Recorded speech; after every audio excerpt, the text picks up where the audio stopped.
कुछ साल पहले की बात है। एक शाम में मेरी माँ और मेरी छोटी बहन पास के एक रेस्टोरेंट में खाना खाने जा रहे थे। जब हम सड़क पर चल रहे थे, तभी सामने से एक आदमी हमारी ओर आता हुआ दिखा। वह लगभग 50 साल का था, कद में लंबा, सिर से गंजा और उसकी दाढ़ी थोड़ी बिखरी हुई और गंदी थी।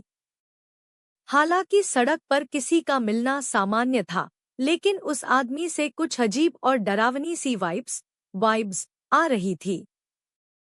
वह चुपचाप हमें पार कर गया और हम रेस्टोरेंट के अंदर चले गए। रेस्टोरेंट का इत्तेफाक।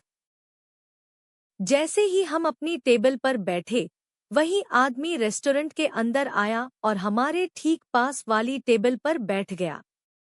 यह देखकर मुझे थोड़ा अजीब और असहज महसूस हुआ, लेकिन जब खाना आया तो भूख के मारे मैंने उन ख्यालों को झटक दिया। वह डरावनी नजर। खाना खाते समय जब मैंने अचानक उस आदमी की ओर देखा तो मेरे होश उड़ गए। वह आदमी खाना खाने के बजाय लगातार घूर घूर कर मुझे ही देख रहा था। उसके चेहरे के भाव बहुत अजीब थे, जिससे मैं काफी डर गई थी।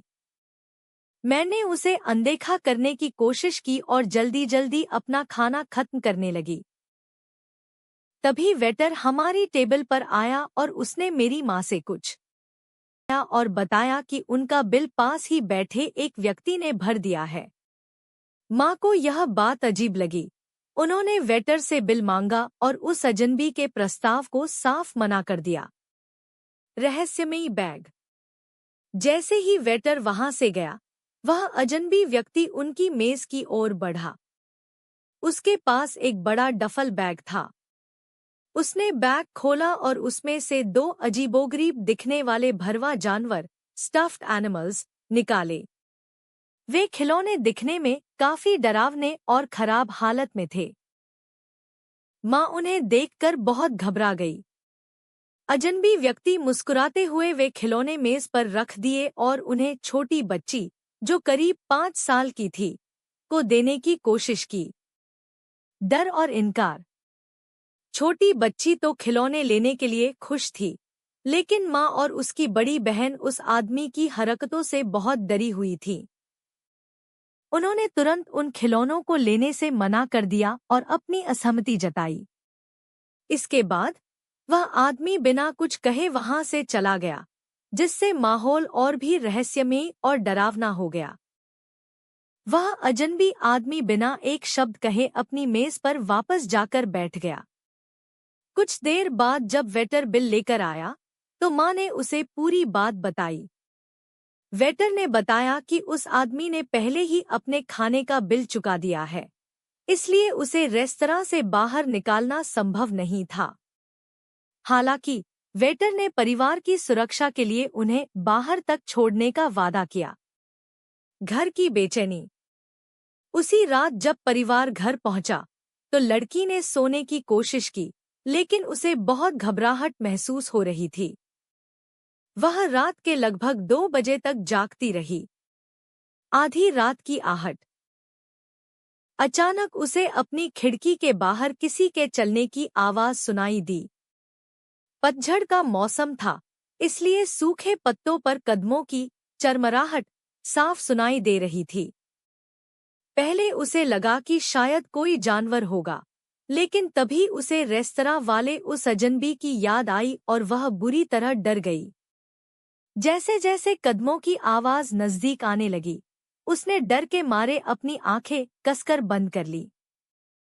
तभी उसके दरवाजे पर किसी ने दस्तक दी। कहानी की शुरुआत एक लड़की से होती है जो रात के वक्त अपने बिस्तर पर लेटी होती है। अचानक यूज अपनी खिड़की पर 3 बार नॉक नॉक नॉक सुनाई देता है।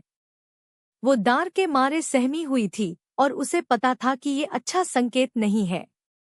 डरावना मंजर। उसने हिम्मत करके अपनी आंखें खोली तो देखा कि वही आदमी जो उसे पहले किसी रेस्टोरेंट में मिला था, अब उसकी खिड़की के बाहर खड़ा है। वो आदमी बहुत ही अजीब और डरावना लग रहा था। उसकी आंखें बड़ी बड़ी थी और वो अपनी जीभ निकल कर लड़की को डोआ रहा था। लड़की इतनी डर गई थी कि उसके मुंह से चीख भी नहीं निकल रही थी। वो बस दुआ कर रही थी कि काश ये सब एक बुरा सपना हो। लेकिन वो आदमी वहां खड़ा रहा और थोड़ी देर बाद वहां से चुपचाप चला गया। पुलिस की जांच। अगली सुबह लड़की ने अपनी मां को सब बताया। पुलिस ने आसपास के इलाके में काफी तलाश की, लेकिन उन्हें वो आदमी कहीं नहीं मिला। किसी को नहीं पता था कि वो कौन था या क्या चाहता था। And climax.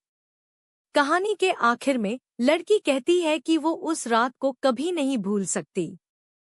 लेकिन तभी वीडियो के बिल्कुल अंत में एक डरावना मोड़ आता है। लड़की के कमरे में राखी अलमारी वार्डरोब के ऊपर से एक भयानक चीज, शायद वही आदमी या कोई मॉन्स्टर, अपनी डरावनी आंखें और धारदार दांत दिखाती है। इसका मतलब है कि खतरा अभी टला नहीं था।